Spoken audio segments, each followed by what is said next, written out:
Petite anecdote intéressante par rapport à mon introduction à la chaîne. La première vidéo que je devais publier, c'était une critique de Seafall. Ceci dit, je n'ai jamais fait cette vidéo-là. Et puis, comme dernière vidéo, j'ai décidé d'y remédier. Non pas que je ne parlerai pas de Haute, bien au contraire. En fait, ce que je vais faire, c'est que je vais mettre Haute en lumière avec Seafall. Et je vais le faire en fait parce que pour moi, les deux jeux sont tellement différents, diamétralement opposés, que j'ai pas le choix de les comparer.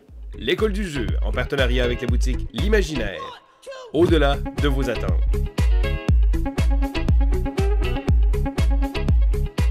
Lorsque Seafall avait été annoncé, c'était en fait le premier jeu que l'on annonçait comme étant pleinement legacy, c'est-à-dire qu'il n'était pas basé sur un jeu déjà existant. Parce que pour vous remettre dans le contexte, les deux legacy qui existaient avant Seafall étaient Risk Legacy et Pandémie Legacy. Donc quand Seafall est arrivé sur le marché, les gens sont devenus fous raide. On achetait des copies à 350 $ une fois qu'ils étaient tout juste sortis du magasin de Gen Con. Et puis là, les personnes viraient sur le capot complètement pour ce jeu-là. Et ça a été un fiasco monumental. La raison pour laquelle Seafall manque le but, c'est tout d'abord au niveau de l'histoire, au niveau de l'évolution. Le jeu, oui, va nous faire évoluer en fait sur un plateau avec avec une carte que l'on pourra poser des autocollants. Les différentes îles sont représentées par différents stickers et ces stickers-là, en fait, on va tout simplement les apposer et leur donner un nom. Et puis ensuite, on va avoir différents autocollants qu'on peut placer en fait sur le plateau. Et ces autocollants-là vont un peu venir nous barrer le chemin, nous ralentir, nous faire piger des cartes événements.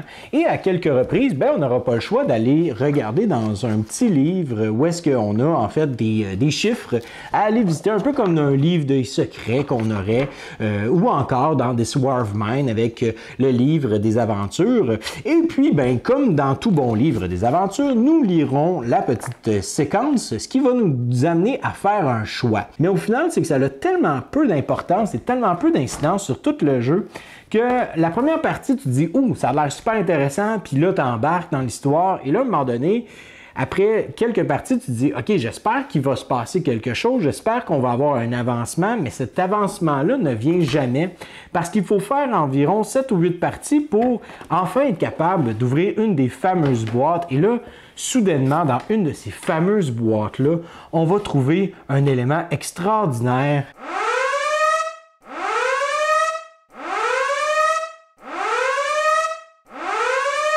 Une lumière ultraviolet qui nous permettra de regarder des symboles, des petits messages cachés sur des cartes. Et là, quand on regarde, on va être capable de peut-être trouver un chiffre sur cette carte-là qui nous amènera dans le livre des histoires pour être capable d'avoir plus d'informations sur le plateau, sur l'histoire qui est en train de se dérouler. Et là, finalement, cette situation-là nous permettra d'aller un peu plus loin pour ensuite trouver des casse-têtes dans le jeu par rapport à une île spéciale. C'est tellement confus. On ne comprend pas du tout l'histoire parce que l'histoire dépend des différentes informations que l'on possède. On se retrouve à utiliser cette lumière-là à plusieurs reprises sur la même carte. On perd du temps. Et puis finalement, cette information-là, ça se peut qu'elle soit complètement inutile à l'avancement de la quête. Et là, non seulement ça, on pourrait aller plus loin avec l'histoire en tant que telle. Et là, je vous avertis, je vais vous le dire directement, qu'est-ce qui se passe à la fin de l'histoire. Donc, spoiler alert.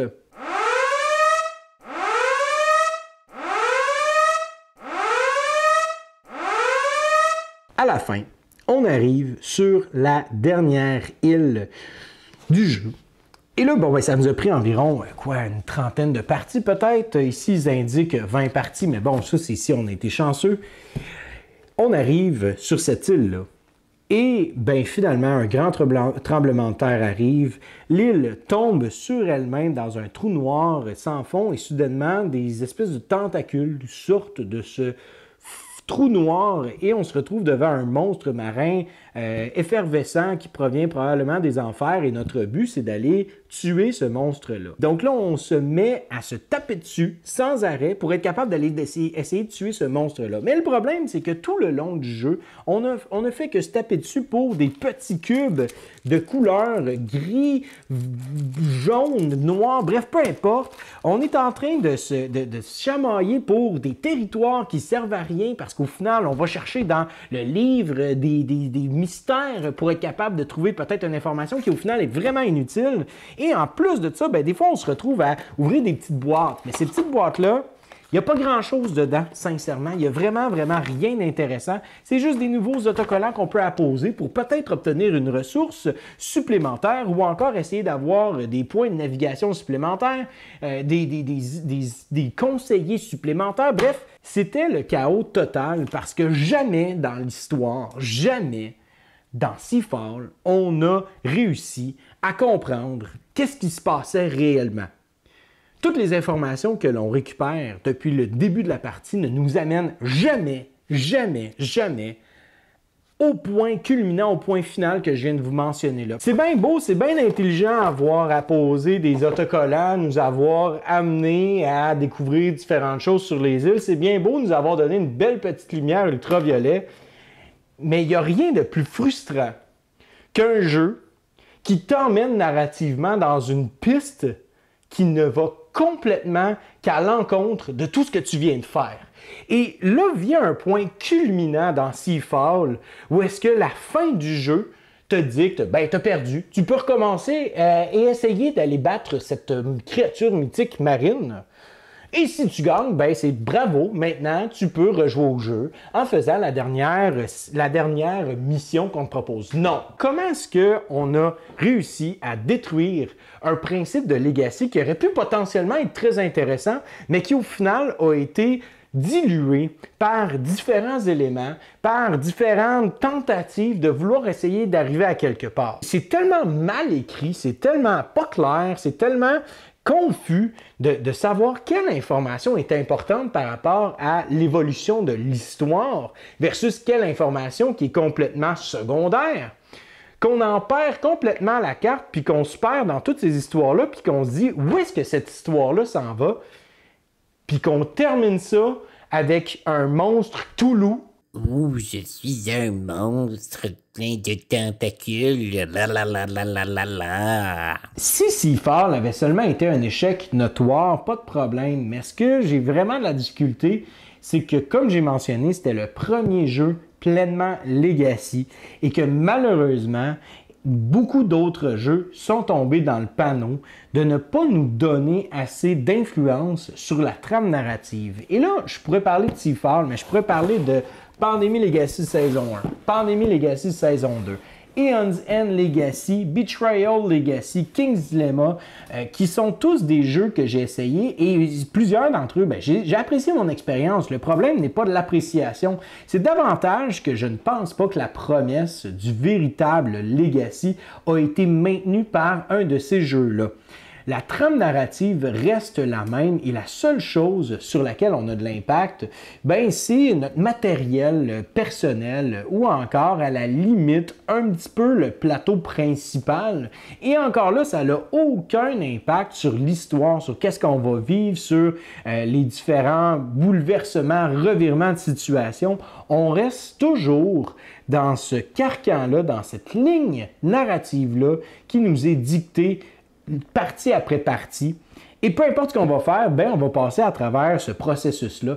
Et ça m'a vraiment déçu. Au final, la question que je me pose, c'est quoi la différence entre un jeu Legacy et un jeu de campagne? Pourquoi est-ce qu'on crée un jeu Legacy alors que le matériel à l'intérieur ne sera plus utilisable? Quand tout simplement, ce qu'on pourrait faire, c'est de prendre des feuilles, un peu à la manière de Gloomhaven, qu'on marque en fait nos items spéciaux et que plutôt que d'avoir une carte, un plateau, une planche, où est-ce qu'on appose des autocollants, ben, on pourrait tout simplement avoir des cartes que l'on puisse apposer d'une partie à une autre et là, on installe la carte de cette manière-là. Bref, il y aurait clairement des manières de pouvoir un peu remettre le jeu à zéro, mais c'est pas le cas pour les jeux Legacy et pourtant, il manque quelque chose dans le jeu Legacy et je ne sais vraiment pas si un jour on va pleinement arriver à un jeu qui est complètement Legacy. Jusqu'à temps que je joue à Haute. Chaque jeu nous raconte une histoire.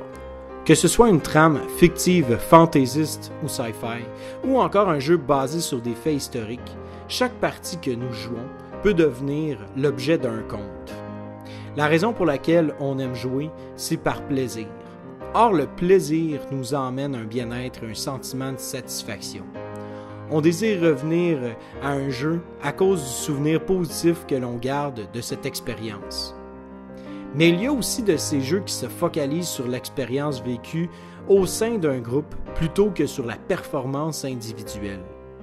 Ainsi, l'histoire et le bien-être qui en découlent ne sont plus basés sur l'individu et sa capacité intellectuelle, mais bien sur le groupe de gens autour de la table et les événements majeurs qui se déroulent. Notre implication personnelle n'a donc plus d'importance car on se concentre sur les moments poignants vécus autant par soi-même que par les autres. Haute tombe dans cette définition. Plutôt que de se centrer sur une trame spécifique ou sur l'individu qui joue au jeu, Haute présente une expérience où le groupe est au cœur même du jeu. Le jeu nous donne la lourde charge de donner vie au matériel inerte sur la table, que ce soit au niveau de l'histoire véhiculée ou encore les événements majeurs qui se déroulent dans le jeu. Haute nous enseigne sur le développement d'une trame narrative fictive. Au travers des cartes et des mécaniques, les joueurs sont appelés à écrire l'histoire qui s'est déroulée devant nos yeux. Mais Haute nous enseigne aussi sur notre histoire, sur l'ascension et la chute du pouvoir, sur le développement d'un empire et la succession du règne, l'héritage de nos ancêtres et les choix que nous prendrons pour influencer le cours de l'avenir. Et aujourd'hui, je vous lègue cette vidéo.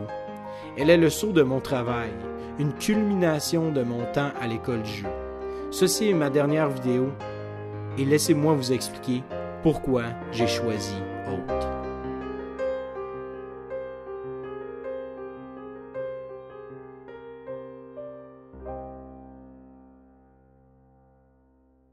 La première fois que je me suis assis devant ce jeu-là, je vais vous avouer que j'étais vraiment déçu du résultat final. J'attendais de façon impatiente ce jeu-là, non seulement à cause de l'auteur, puisque Cole Wehrle est mon auteur favori actuellement, mais non seulement ça, il y avait aussi un aspect où est-ce que les joueurs qui avaient joué les vidéos que l'on présentait nommaient continuellement le principe que l'immersion et le thème étaient très forts dans le jeu.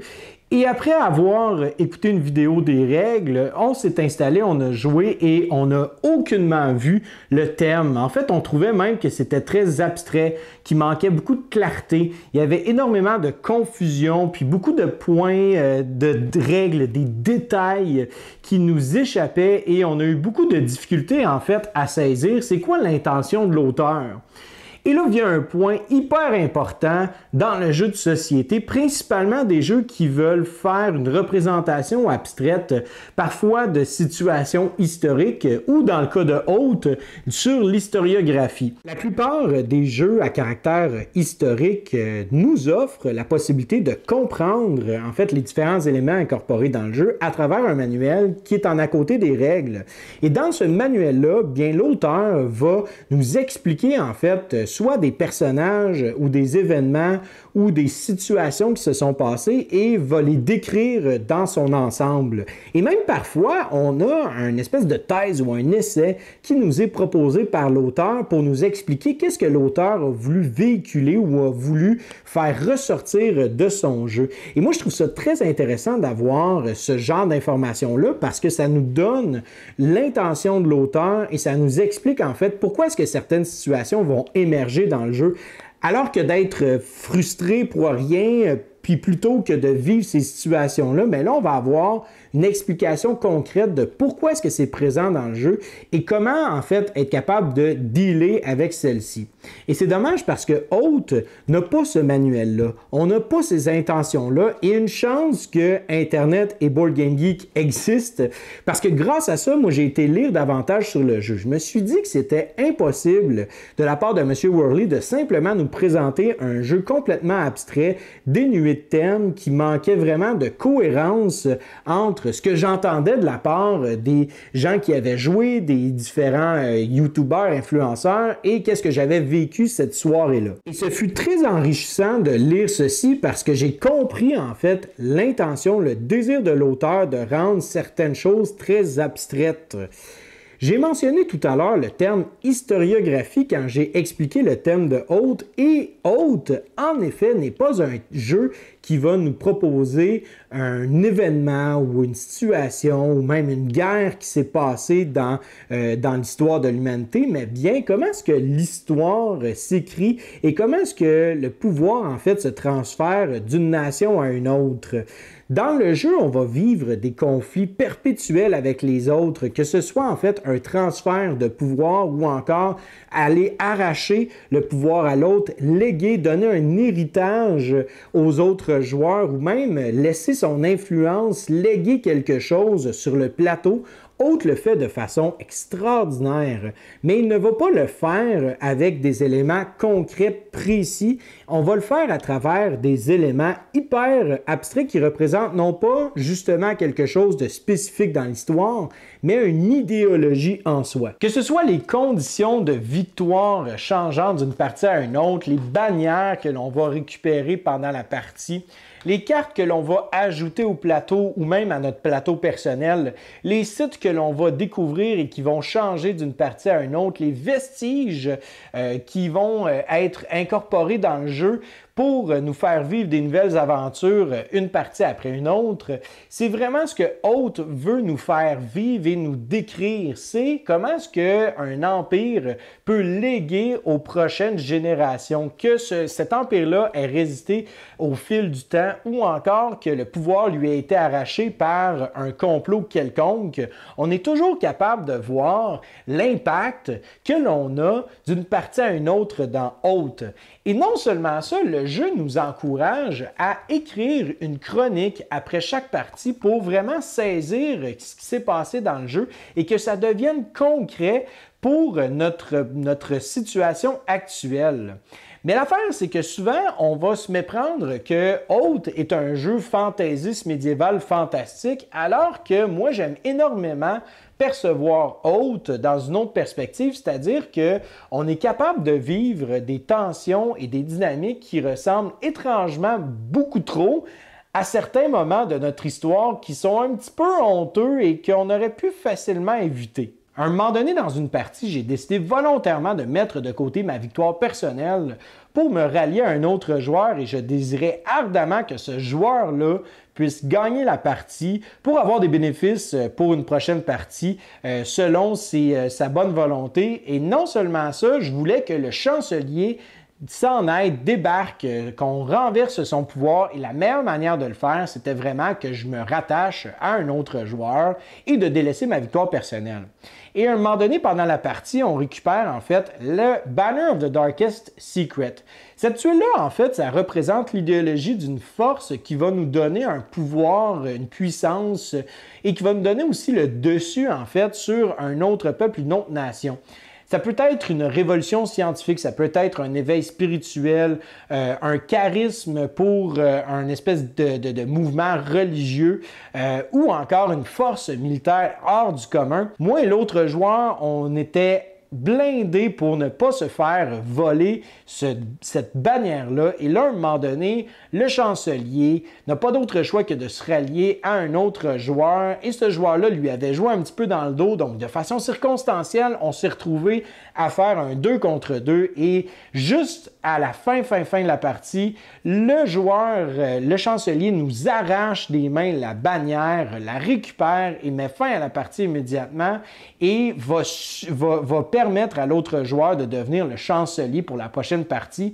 Et toute cette circonstance-là m'a vraiment donné l'impression de vivre la guerre froide et de vivre en fait ces conflits-là que les deux nations, la Russie contre les États-Unis, vivaient de façon concrète et l'espèce de course, comme j'ai dit, à l'arme nucléaire, aussi à la conquête spatiale. On avait vraiment eu plein d'éléments similaires à cet événement-là et je pense que, comme j'ai dit, c'est ça que Hoth vient vraiment faire de façon magistrale, c'est de nous offrir ces différents conflits-là perpétuellement si on se donne la peine de réfléchir un peu plus loin que juste voir les éléments un peu médiéval fantastiques. Si vous avez compris mon exemple de tantôt, j'ai totalement délaissé ma victoire personnelle pour favoriser celle d'un autre joueur autour de la table.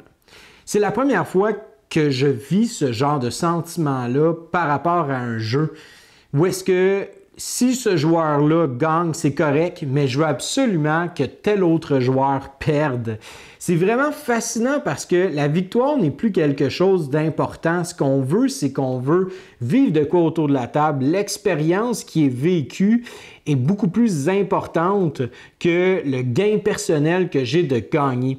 Et ça peut se manifester de différentes manières. Ça peut se manifester, oui, de cette manière-là, mais aussi dans le fait que parfois, autour de la table, on ne sera pas acteur principal. On va tout simplement voir les situations se dérouler devant nos yeux sans nécessairement avoir l'opportunité d'être impliqué.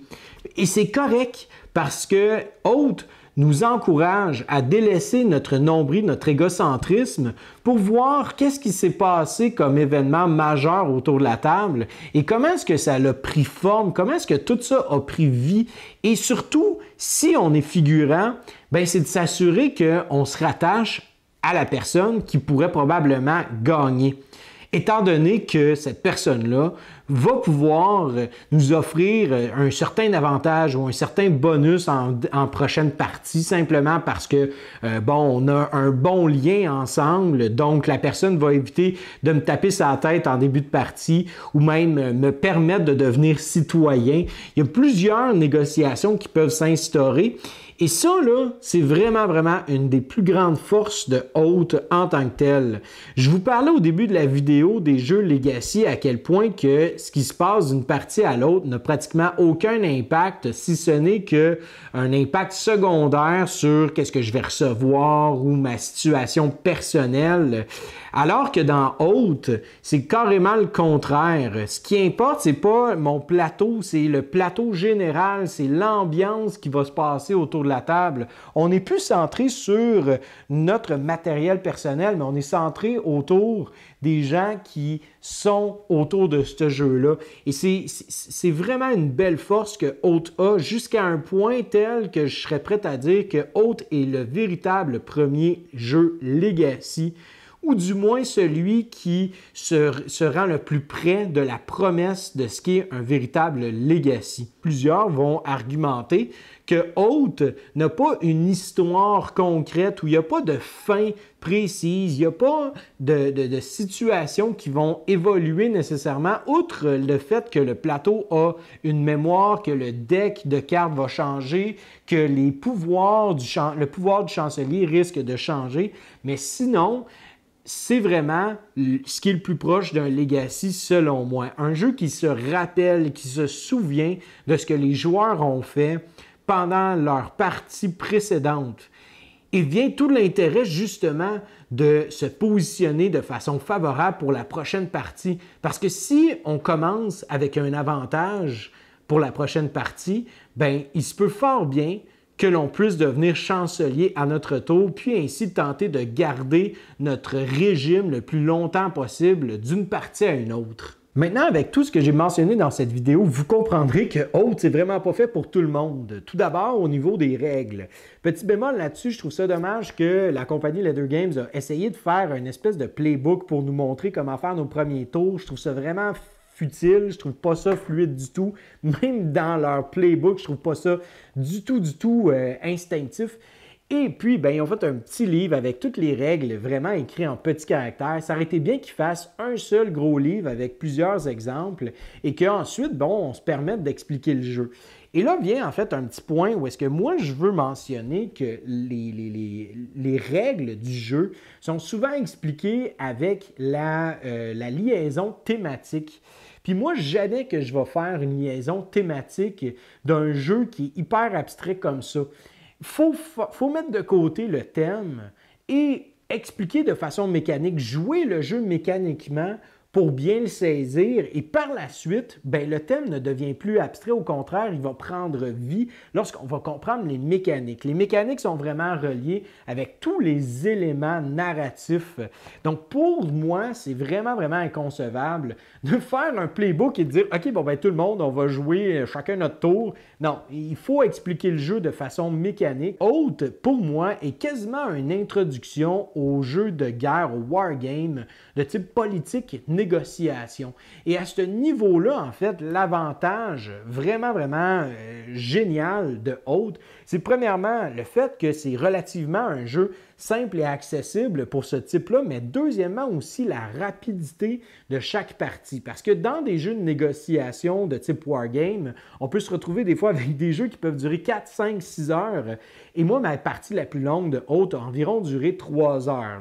3 heures et demie même peut-être. Et c'était une des premières fois qu'il y avait autant de joueurs nouveaux autour de la table qui n'étaient pas tout à fait à l'aise avec les règles. Enfin bref, donc oui, c'est complexe et c'est pas fait pour tout le monde, mais une fois qu'on comprend les mécaniques et qu'on comprend en fait comment est-ce que le jeu roule, après ça, ça fait du sens thématiquement. Donc, il faut être capable de se dire, OK, il faut au moins faire 3 ou 4 parties avant de bien saisir l'environnement, bien saisir l'engin et de se faire une idée autour de ce jeu-là. L'autre notion hyper importante à considérer si vous voulez vous lancer dans l'aventure de Oath, c'est que le jeu est dénué complètement d'impartialité envers les autres joueurs. Le jeu nous demande continuellement de favoriser ou d'aller à l'encontre de certains joueurs autour de la table et il faut être prêt à avoir un groupe de joueurs qui veut se lancer dans ce genre de conflit-là. Pour nous, en fait, Oath, c'est un jeu de négociation, de politique, où est-ce qu'on veut créer le plus de zizanie possible, où est-ce que des fois, on va devoir faire des choix vraiment, vraiment méchants envers des joueurs, ou même convaincre des joueurs d'aller à l'encontre d'un autre. Et c'est vraiment quelque chose de vraiment, vraiment le fun. Nous autres, on a du plaisir avec ce genre de situation-là, de toujours être sur la pointe des pieds, de jamais être certain de qui veut nous faire quoi ou encore des intentions des autres. Mais c'est ça vraiment Oath. Et il faut être capable d'avoir un groupe de joueurs qui fasse ce contrat social-là, de s'installer pour quelques parties, de se donner des coups de cochon, de fermer la boîte et de se dire « OK, c'était le fun, ça fait partie du jeu, c'est correct. Maintenant, on peut passer à d'autres choses ou on peut même devenir de très, très bons amis à l'extérieur sans problème. » Mais je le sais que ce n'est pas le cas de tout le monde. Je sais que ce n'est pas tout le monde qui est capable de recevoir ce genre de coup-là ou même encore de le donner. Il y a beaucoup de gens qui vont aimer, en fait, faire leurs choses sans trop être dérangés par les autres, être capable d'avoir une stratégie à long terme et de pouvoir naviguer dans un casse-tête de façon relativement fluide et Oath est tout sauf ça. Alors, gare à vous si vous voulez vous lancer dans Oath, il va falloir que vous soyez prêts à donner des coups, mais aussi d'être prêts à en recevoir ou même encore convaincre les autres d'en donner à vos adversaires qui vous titillent et qui vous dérangent. Mais il faut que ça vous dérange juste dans le jeu. Il faut que ça reste juste dans le jeu. À l'extérieur du jeu, ça peut être le fun, ça peut être drôle, mais à l'extérieur du jeu, il ne faut jamais que ça vous dérange pour briser vos amitiés. Là. Non, non, non, non, c'est pas ça le but du jeu. La dernière notion qui est prioritaire à comprendre et à prendre en considération, c'est le fait que le hasard est continuellement en train de nous hanter dans Oath. Que ce soit au niveau de toutes les cartes du World Deck qui sont complètement différentes les unes des autres, ou encore des artefacts que les autres joueurs peuvent aller récupérer, ou encore les sites qui sont à découvrir, les dés à lancer pendant le combat. Il faut être prêt à dealer, à faire face à ce hasard-là et l'accepter quand il arrive. Pour nous, c'est rendu en fait quelque chose d'excitant. Ça rend le jeu vivant, ça fait en sorte qu'on est toujours sur nos gardes et on ne sait jamais qu'est-ce qui peut se passer assurément. Et c'est tellement incroyable de se retrouver devant des situations où est-ce que, hors de toute attente, un attaquant ayant 10 dés d'attaque versus un défenseur n'ayant que 4 dés perdent de façon lamentable ce combat-là et que le défenseur, lui, gagne et que finalement, grâce à cette victoire-là, il remporte la partie pour nous, ça nous fait vivre des émotions, ça nous fait vivre de quoi de vivant et surtout, ça nous permet de raconter une histoire. Mais si vous êtes du genre à apprécier le fait d'avoir une stratégie à long terme, le fait d'être capable de contrôler les éléments, de contrôler le hasard aussi, mais au-delà de ça, de ne pas trop être dérangé par les autres joueurs, Hôte, c'est vraiment pas votre tasse de thé. Vous pourriez l'essayer et tenter votre chance, puis peut-être justement de mettre de côté ça et de découvrir en fait un nouveau style de jeu. Je pense que ça pourrait être intéressant. Mais si vous aimez là, les jeux là, bien consistants, où est-ce qu'on va créer une stratégie à long terme, puis que le but c'est vraiment d'optimiser nos actions, Hôte, c'est pas du tout ça. Alors vous le saurez et ce sera de votre faute si vous achetez le jeu et que finalement ça ne vous plaît pas puis que vous sachiez d'avance toutes ces affaires-là. Là, c'est de ta faute, c'est pas de la mienne, OK? Si vous aviez une seule chose à retenir de ma vidéo, ce serait que Hôte est un jeu foncièrement injuste. C'est un jeu foncièrement injuste parce que c'est le reflet d'une construction et d'une destruction de la civilisation au complet. Que ce soit en fait la prise du pouvoir par le peuple, que ce soit un conquérant qui vole le pouvoir d'un empereur en place, ou même qu'un empire réussisse à tenir aussi longtemps face à toutes les différentes situations et les différents ennemis auxquels il fait face, tout est une question d'être au bon moment, au bon endroit, avec les bonnes ressources. Et c'est comme ça que l'histoire s'est construite. Ce n'est que sur un filon de fer très, très mince que les gens ont réussi à renverser les pouvoirs ou encore le garder. Et Hôte, c'est un jeu qui va nous demander un énorme investissement personnel. Tout d'abord au niveau du temps, parce que pour que le jeu puisse être vraiment une expérience hors du commun, il faut y jouer comme un legacy, puis faire au moins 5, 6, 7, 8 parties pour pleinement bénéficier de l'expérience, mais aussi au niveau de l'énergie, parce que chaque partie va vous demander de mettre votre cerveau de l'avant, de voir les différentes circonstances, de voir les différentes opportunités, de discuter, de négocier, de se créer, de se faufiler un chemin pour être au bon endroit, au bon moment et de gagner la partie. Et non seulement ça, c'est aussi un investissement émotionnel parce que le jeu va pleinement prendre vie quand les joueurs vont se prendre au jeu.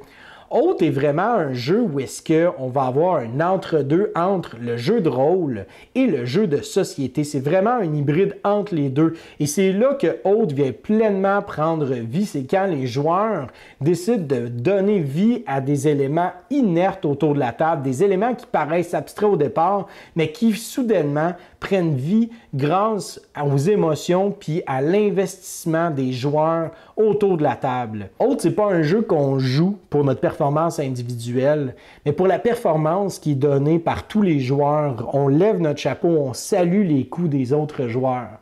Et Hôte, c'est pas un jeu qu'on joue pour notre plaisir personnel, mais pour le plaisir qui va émaner de tout ce matériel inerte-là et toutes les connexions que l'on va avoir faites au travers du jeu. On a eu des discussions incroyables, non seulement dans Hôte, mais aussi après nos parties sur plein de sujets, parce que de Hôte a émané toutes ces discussions-là. Et c'est vraiment un jeu qui m'a permis de découvrir en fait mes amis sous un autre aspect. On a pu avoir des débats sur plein de sujets intéressants, que ce soit sur de l'actualité ou sur l'histoire ou sur des valeurs. Et c'est vraiment ça, le but de ce jeu-là, c'est de nous faire reconnecter ensemble. Oui, c'est une lettre de haine envers la civilisation et les jeux Legacy, mais c'est aussi pour moi symbole de ce que représente véritablement le jeu de société, c'est-à-dire de s'asseoir autour d'une table, de se regarder droit dans les yeux et de vivre de quoi de façon communautaire, de sortir de là, de se rappeler et de connecter ensemble. Et c'est pour ça que Hôte, c'est ma dernière vidéo. C'est parce que s'il y a quelque chose que j'ai compris au travers des années que je joue, au travers des différentes vidéos que je fais à l'école du jeu, c'est que le jeu, pour moi, c'est un outil de connexion avec les autres. C'est un outil qui va nous permettre de pouvoir répandre, partager notre amour, non seulement du jeu, mais aussi pour les autres. Puis Hôte, c'est ça qui m'a permis de faire. Puis je suis vraiment heureux d'avoir mis la main sur ce jeu-là. Puis je suis vraiment heureux que ce soit la dernière scène que je peux filmer avec l'école du jeu. Et pour la dernière fois, je vous souhaite à vous et vos amis un bon jouage.